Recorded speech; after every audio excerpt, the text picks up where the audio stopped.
ভারতের হৃদয় পশ্চিমবঙ্গের প্রাণকেন্দ্র কলকাতা।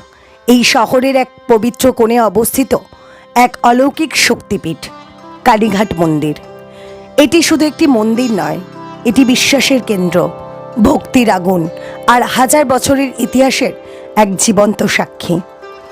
প্রতিদিন হাজার হাজার মানুষ এখানে আসেন, কেউ দুঃখ নিয়ে, কেউ আশায়, কেউ আবার শুধু মা কালীর দর্শন পাওয়ার জন্য। কিন্তু আপনি কি জানেন এই মন্দিরের ইতিহাস কতটা প্রাচীন? কেন এটিকে শক্তিপীঠ বলা হয়? আর এর পেছনে লুকিয়ে থাকা রহস্যময় কাহিনী বা কী? আজকের এই ভিডিওতে আমরা ধীরে ধীরে প্রবেশ করব এক রহস্যময়, আধ্যাত্মিক এবং ইতিহাসে ভরা যাত্রায়।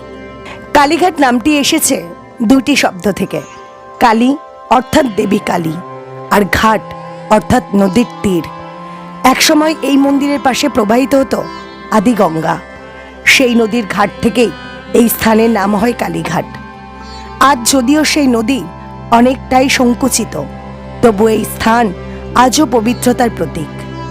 হিন্দু পুরাণ অনুযায়ী যখন দেবী সতী তার পিতা দক্ষের যজ্ঞে অপমানিত হয়ে আত্মাহুতি দেন, তখন শিব তার দেহ নিয়ে তাণ্ডব শুরু করেন। তখন ভগবান বিষ্ণু তার সুদর্শন চক্র দিয়ে সতীর দেহকে খণ্ডিত করেন।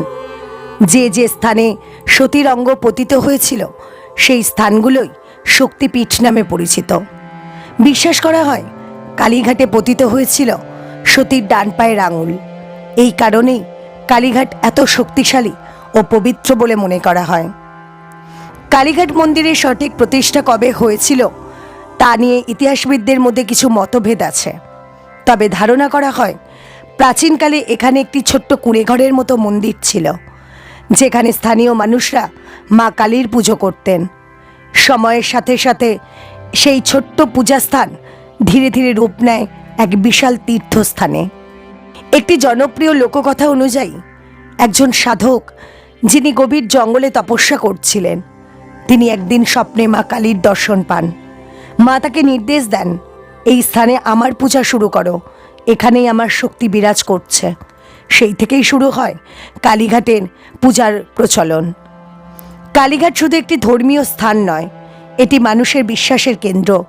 এখানে মানুষ আসে তাদের কষ্ট দূর করতে, রোগ মুক্তির আশায়, জীবনের সমস্যার সমাধান খুঁজতে। অনেক ভক্তের বিশ্বাস মা কালীর কাছে যা চাওয়া হয় তা পূরণ হয়। বর্তমানে যে বিশাল কালীঘাট মন্দির আমরা দেখি তা কিন্তু একদিনে তৈরি হয়নি। ইতিহাস অনুযায়ী 1809 সালের দিকে এই মন্দিরের বর্তমান কাঠামো নির্মাণ শুরু হয় এবং ধীরে ধীরে এটি সম্পূর্ণ রূপ লাভ করে। এই নির্মাণ কাজের পেছনে গুরুত্বপূর্ণ ভূমিকা ছিল সাবর্ণ রায়চৌধুরীর পরিবারের। সাবর্ণ রায়চৌধুরীর পরিবার, এই পরিবার শুধু জমিদারই ছিলেন না, তারা ছিলেন ধর্মীয় ও সাংস্কৃতিক কর্মকাণ্ডের বড় পৃষ্ঠপোষক। এই পরিবারই কালীঘাট মন্দিরের উন্নয়ন ও রক্ষণাবেক্ষণের দায়িত্ব নেন। তাদের উদ্যোগেই একটি স্থায়ী ও বৃহৎ মন্দির নির্মাণ সম্ভব হয়। তাদের এই অবদান ছাড়া আজকের কালী মন্দির কল্পনা করাও কঠিন। কালীঘাট মন্দিরের স্থাপত্য একদম আলাদা। এটি বাংলার ঐতিহ্যবাহী নবরত্ন বা আটচালা শৈলীর প্রভাব বহন করে। মন্দিরের গম্বুজ আকৃতির ছাদ, উপরে ছোট ছোট চূড়া এবং চারপাশের খোলা আঙিনা, সব মিলিয়ে এটি এক অনন্য স্থাপত্যর নিদর্শন। একসময় আদিগঙ্গা ছিল এই মন্দিরের প্রাণ। ভক্তরা নৌকায় করে আসতেন, নদীর ঘাটে স্নান করে তারপর মন্দিরে প্রবেশ করতেন। এই নদী কালীঘাটকে একটি গুরুত্বপূর্ণ তীর্থস্থানে পরিণত করে। আজ যদিও নদী অনেকটাই ছোট হয়ে গেছে, তবুও তার ঐতিহাসিক গুরুত্ব অপরিসীম। প্রথম দিকে এখানে পূজা ছিল খুবই সাধারণ, ফুল, ফল আর ভক্তির অর্পণ।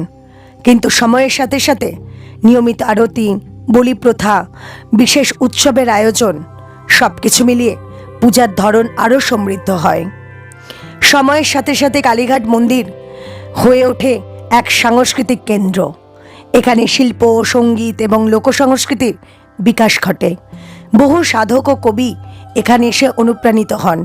বিশেষ করে কলকাতা শহরের বিকাশের সঙ্গে সঙ্গে কালীঘাটের গুরুত্বও বাড়তে থাকে। অষ্টাদশ এবং ঊনবিংশ শতকে কালীঘাটের নাম সারা ভারতে ছড়িয়ে পড়ে। দূর দূরান্ত থেকে ভক্তরা এখানে আসতে শুরু করেন। এটি ধীরে ধীরে ভারতের অন্যতম গুরুত্বপূর্ণ শক্তিপীঠে পরিণত হয়। কালীঘাটের মা কালীকে দেখলেই প্রথমে যে বিষয়টি চোখে পড়ে তার বড় বড় চোখ, লম্বা বেরিয়ে থাকা জিহ্বা এবং সোনালী অলঙ্কারে সজ্জিত রূপ।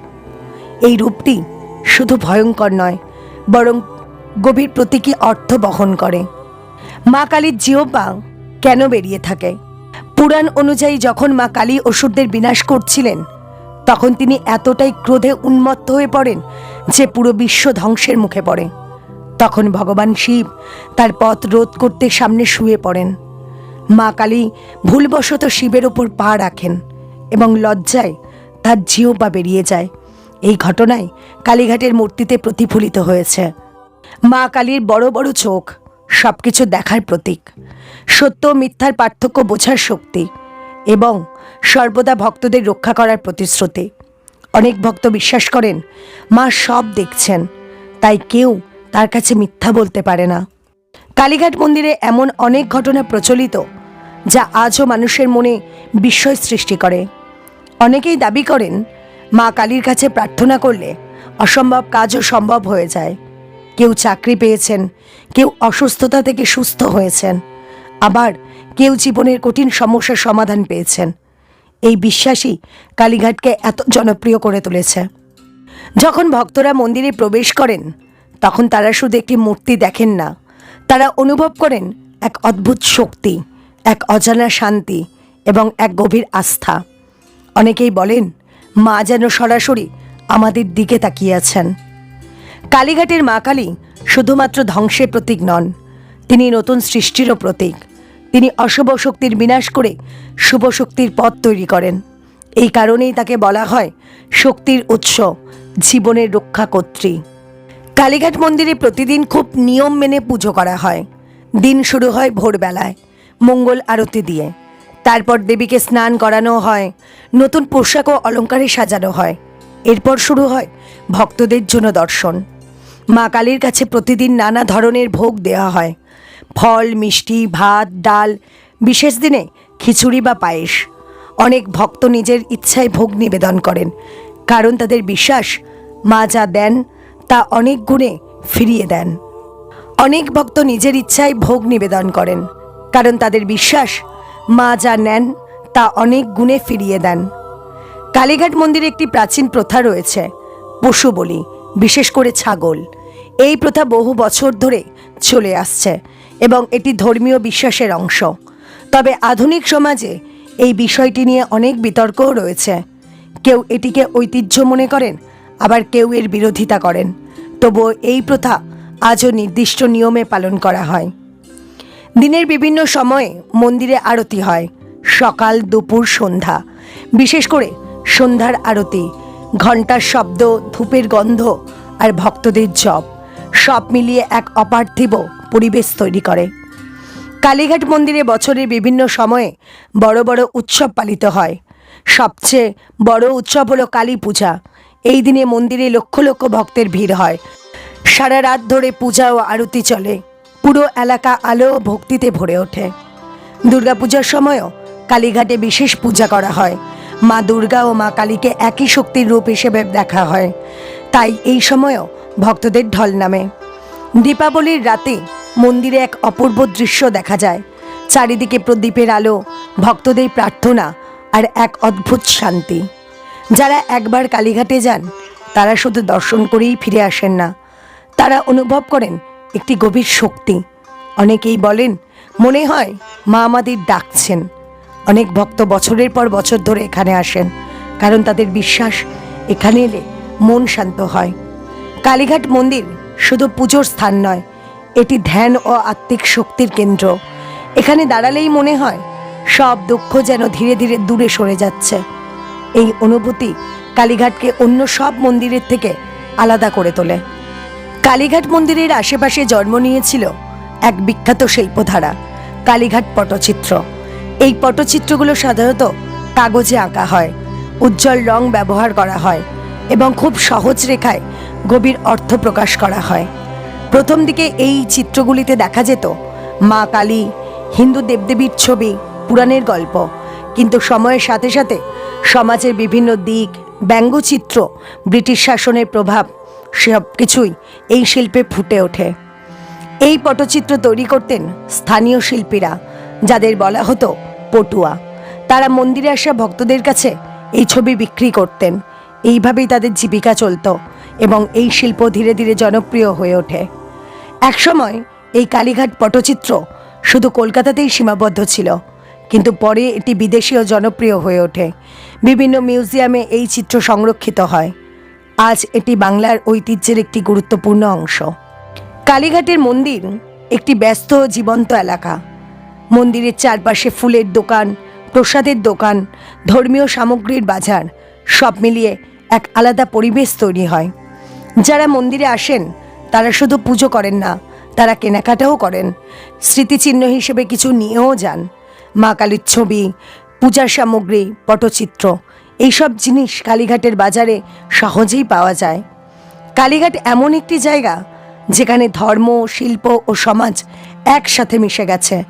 এখানে আপনি পাবেন ভক্তির শক্তি, শিল্পের সৌন্দর্য আর মানুষের জীবনের বাস্তবতা। অষ্টাদশ ও ঊনবিংশ শতকে কালীঘাট হয়ে ওঠে এক সাংস্কৃতিক আন্দোলনের কেন্দ্র।